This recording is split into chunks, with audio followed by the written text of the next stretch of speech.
بسم اللہ الرحمن الرحیم نحمده ونصلی علی رسولنا الکریم اما بعد۔ سوالات کے سیشن میں ایک بات بتلائی گئی تھی،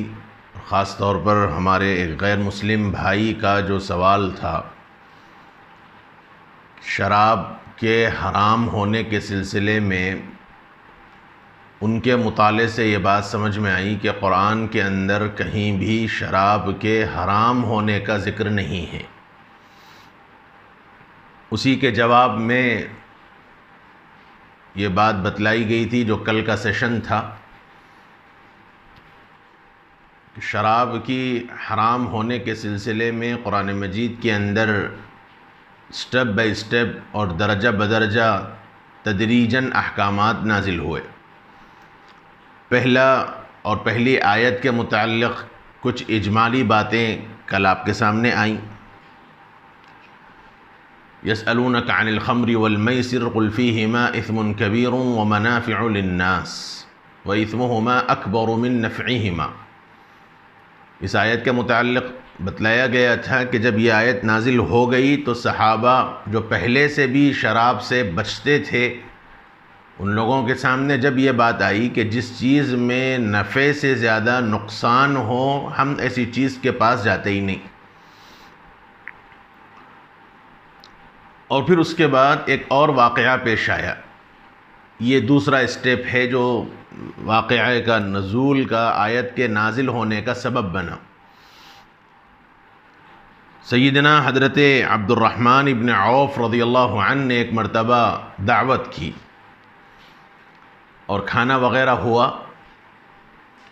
اور اسی کھانے کے دوران نماز کا وقت ہوا، مغرب کی نماز کا وقت ہوا، تو یہ حضرات کھانا چھوڑ کر نماز کے لیے کھڑے ہوئے، اور اسی کھانے کے دوران چونکہ شراب وغیرہ بھی پی رکھے تھے تو کچھ نشہ آیا تھا، لیکن ایسا نشہ نہیں تھا جو عقل کو ختم کر دے۔ نماز کے لیے کھڑے ہوئے تو ایک صاحب کو انہی میں سے کسی کو امامت کے لیے آگے بڑھایا گیا، تو ان حضرات نے نماز میں پڑھا قل یا ایھا الکافرون لا اعبد ما تعبدون کے بجائے پڑھا اعبد ما تعبدون،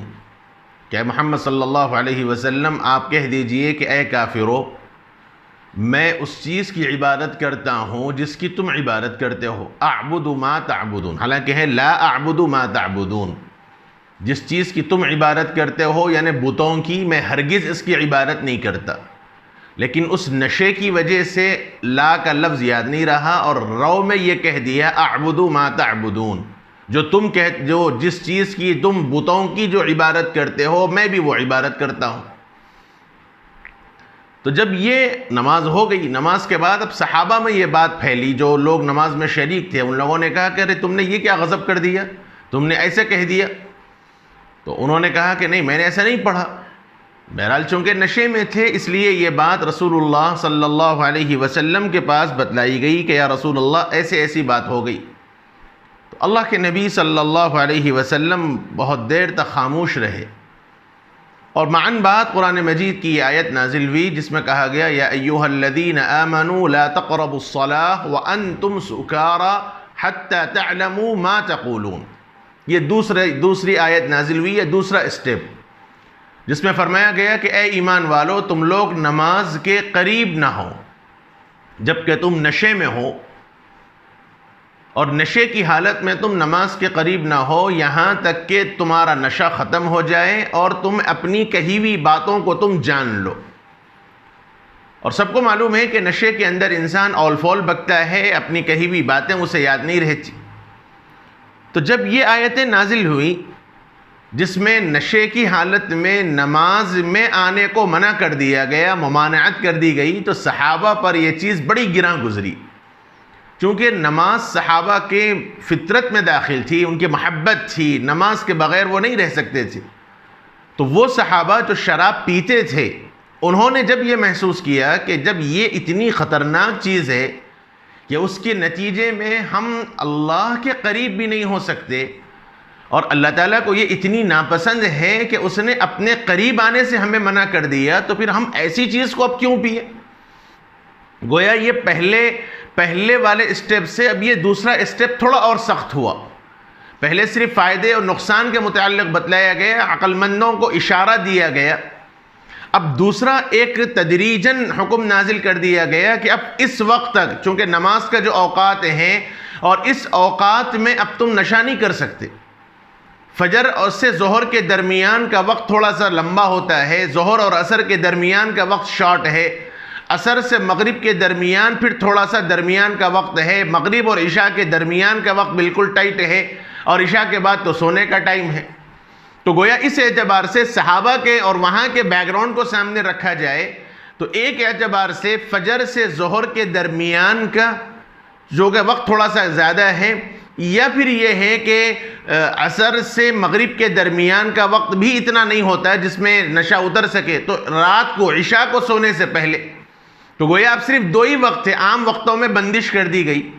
تو صحابہ پر یہ بہت گراں گزرا کہ جو چیز اللہ کو اتنی ناپسند ہے، جو اتنی ناپسند ہے کہ اللہ نے ہمیں اس کے قریب وہ استعمال کر کے ہم اپنے اللہ کے قریب بھی نہیں آ سکتے، ایسی چیز کا استعمال بالکل مناسب نہیں. ایک اچھا خاصا طبقہ، ایک بڑا طبقہ صحابہ کا جو شراب پہلی آیت کے نازل ہونے کے بعد بھی پیتا تھا، وہ طبقہ بھی رک گیا. لیکن چونکہ ابھی صراحتاً اور علانیہ اور حکماً واضح طور پر شراب کی حرمت ابھی نازل نہیں ہوئی، اس لیے ابھی بھی کچھ طبقہ ایسا تھا. اب یہاں تو اکثر طبقہ رک گیا شراب پینے سے، لیکن ابھی بھی کچھ طبقہ ایسا تھا جو یہ کہہ رہے تھے کہ ابھی واضح چونکہ حکم اسلام کا نہیں آیا، اس لیے ابھی شراب پینے کی گنجائش ہے. اس لیے مخصوص اوقات میں، جیسے رات کو سونے سے پہلے کبھی کبھی وہ شراب استعمال کر لیا کرتے، یا فجر سے ظہر کے درمیان کا چونکہ ابھی وقفہ ہے تو اس وقفے میں وہ کبھی کبھی شراب استعمال کر لیا کرتے تھے. پھر اس کے بعد ایک اور واقعہ پیش آیا جو واقعہ سبب بنا قرآن مجید کے 3ری آیت کے نازل ہونے کا. چونکہ وقت ہو چکا ہے اس لیے آج کا یہ دوسرا اسٹیپ ہی پر اس مجلس کو ختم کیا جاتا ہے. کل کی مجلس میں انشاءاللہ یہ تیسرا اسٹیپ آپ کے سامنے لایا جائے گا. وآخر دعوانا ان الحمد للہ رب العالمین.